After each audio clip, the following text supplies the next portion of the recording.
Hello dear students, आज हम करने वाले हैं practice exercise of each and every and this is the third part in this series.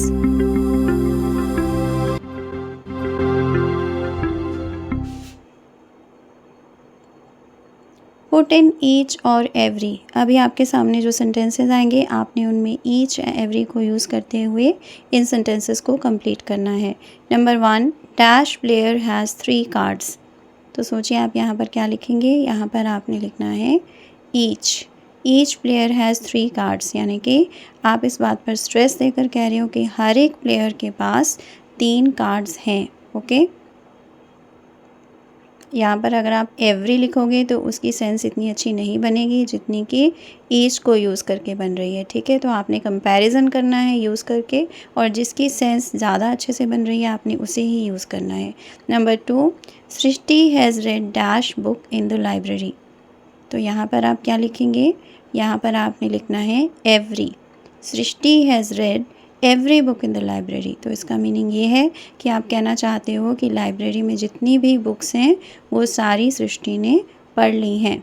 Okay, तो यहाँ पर हम इस सेंस में से यूज़ कर रहे हैं कि ऑल द बुक्स, सभी बुक्स। ओके, तो यहाँ पर हम इंडिविजुअल बुक को स्ट्रेस नहीं दे रहे हैं, हम हर एक बुक की बात नहीं कर रहे हैं, हम इसकी बात करें कि उसने सारी बुक्स पढ़ ली हैं। ठीक है, तो अभी हम देखने वाले हैं third sentence. Dash side of a square is the same length. तो यहाँ पर आपने क्या लिखना है, यहाँ पर आपने लिखना है ईच। ओके, इसका मीनिंग है कि स्क्वायर की हर एक साइड जो है उसकी लेंथ सेम है। तो आप इस बात पर स्ट्रेस देकर कह रही हो कि स्क्वायर की जो 4 साइड्स होती हैं वो सारी साइड्स की बात नहीं कर रहे हो, आप हर एक साइड की बात कर रहे हो। ठीक है, तो आपने यहाँ पर ईच लिखना है। आई होप आपको डिफरेंस तो क्लियर हो रहा होगा कि ईच और एवरी में क्या डिफरेंस है। बहुत ही माइनर सा, माइन्यूट सा डिफरेंस होता है जिसे आपने बहुत ध्यान से समझना होता है।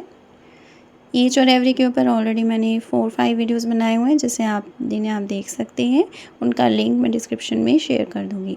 अब हम देखते हैं number 4, dash seat in the theatre was taken. तो सोचिए आप यहाँ पर क्या लिखेंगे, यहाँ पर आपने लिखना है each seat in the theatre was taken. इसका मतलब है कि आप कहना चाहते हो कि थिएटर में जितनी भी सीट्स थी वो हर एक सीट जो थी वो ऑक्यूपाइड थी, यानी वहाँ पर कोई ना कोई बैठा हुआ था या फिर रिज़र्व थी वो सीट, वहाँ पर कोई और नहीं बैठ सकता था, वो ले ली गई थी, यानी कि उस पर कोई नहीं बैठ सकता था। अब हम देखते हैं number 5, there is a train to Delhi dash hour. तो यहाँ पर आप क्या लिखेंगे, यहाँ पर आपने लिखना है एवरी।